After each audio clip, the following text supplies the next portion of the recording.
Shalom Bapak Ibu Saudara sekalian, perenungan firman Tuhan kita pada hari ini terambil dari Ester 9. Saya akan membacakan bagi kita dari ayat 26 sampai dengan ayatnya yang ke-28.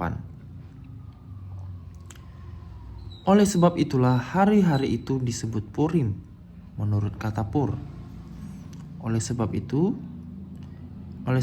jugalah, yakni karena seluruh isi surat itu dan karena apa yang dilihat mereka mengenai hal itu dan apa yang dialami mereka, orang Yahudi menerima sebagai kewajiban dan sebagai ketetapan bagi dirinya sendiri dan keturunannya dan bagi sekalian orang yang akan bergabung dengan mereka, bahwa mereka tidak akan melampaui merayakan kedua hari itu tiap-tiap tahun, menurut yang dituliskan tentang itu dan pada waktu yang ditentukan, dan bahwa hari-hari itu akan diperingati dan dirayakan di dalam tiap-tiap angkatan, di dalam tiap-tiap kaum, di tiap-tiap daerah, di tiap-tiap kota, sehingga hari-hari Purim itu tidak akan lenyap dari tengah-tengah orang Yahudi, dan peringatannya tidak akan berakhir dari antara keturunan mereka.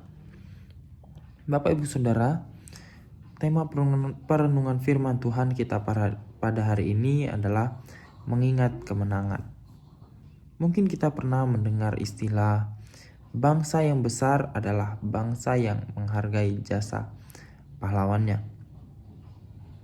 Kita bisa lihat Bapak Ibu Saudara bahwa nama-nama para pahlawan itu banyak sekali diabadikan.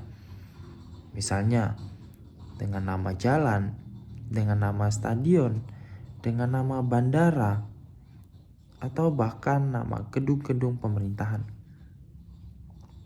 Kemudian kita bisa juga melihat bagaimana ada patung yang didirikan untuk mengingat jasa-jasa para pahlawan. Kemudian juga kita bisa melihat ada negara-negara yang memakai hari kemerdekaan sebagai peringatan akan jasa-jasa para pahlawan. Nah, Bapak Ibu Saudara, dari bacaan yang barusan kita baca, di sini kita bisa melihat bagaimana bangsa Yahudi memperingati hari raya Purim sebagai hari raya yang harus dan wajib mereka rayakan, mereka peringati setiap tahun. Karena Bapak Ibu Saudara, ini merupakan hari yang begitu penting bagi umat Yahudi. Yang pertama, bahwa perayaan Purim ini dilakukan untuk mengenang hari Allah. Allah yang telah menyatakan kedaulatan dan kuasanya untuk membebaskan umat Yahudi dari siasat licik dan jahat Haman. Dan kita bisa melihat Bapak Ibu Saudara, melalui undi atau pur, Haman awalnya ingin berniat untuk membinasakan seluruh bangsa Yahudi.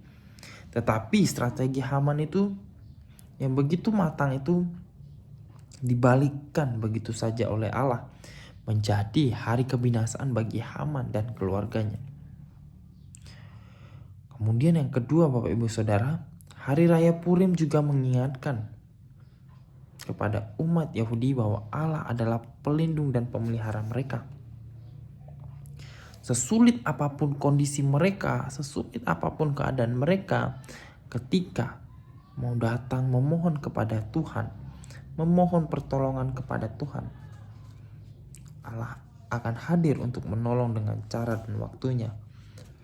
Kemudian yang terakhir Bapak Ibu Saudara, hari raya Purim ini ditetapkan oleh Mordekai dan juga Ratu Ester sebagai hari yang wajib diperingati oleh tiap-tiap kaum dari segala generasi di seluruh daerah dan kota, agar warisan rohani ini senantiasa diingat.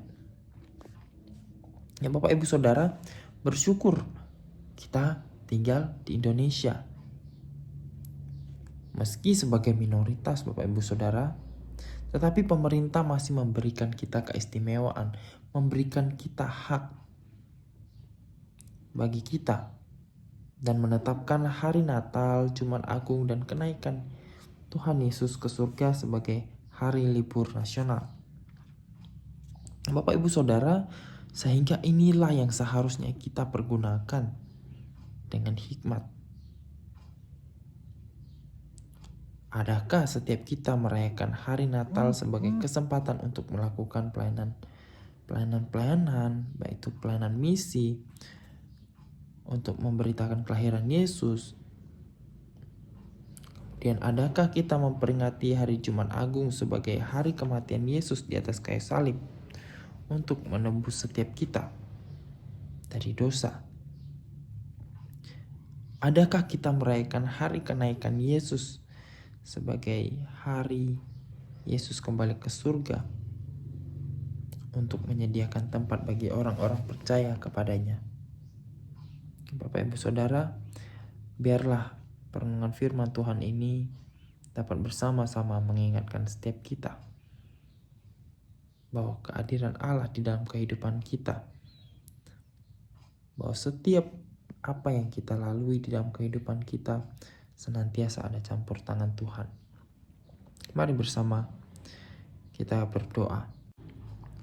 Allah Bapa dalam surga, kami mengucap syukur bahwasannya Tuhan, Engkau adalah Allah yang setia di dalam memelihara dan menyertai setiap kami di dalam kehidupan kami ya Tuhan. Ya Tuhan, biarlah setiap kami dapat bersama-sama bagaimana kami menghikmati, bagaimana kami menghidupi firman Tuhan di dalam kehidupan kami. Biarlah Engkau yang menolong setiap kami, senantiasa mengingatkan kami melalui firman Tuhan di dalam kehidupan kami. Ya Tuhan, kami juga pada hari ini bersyukur bahwasannya adalah saudari kami yang berulang tahun, ada Ibu Evelyn ya Bapak. Biar Engkau menolong di dalam pekerjaannya, di dalam keluarganya juga ya Bapak, dan pekerjaannya biar Engkau menolong supaya dapat mencukupi apa yang segala yang keluarganya butuhkan ya Bapak.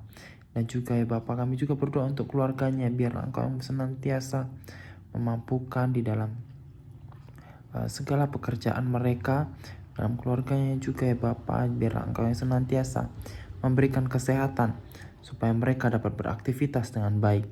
Dalam keluarganya juga ya Bapak, Engkau juga yang menghadirkan cinta kasih-Mu di tengah-tengah mereka, sehingga mereka dapat mengasihi satu dengan yang lain melalui kasih Allah di dalam kehidupan mereka. Terima kasih ya Tuhan, di dalam nama Tuhan Yesus kami berdoa dan mengucap syukur. Amin.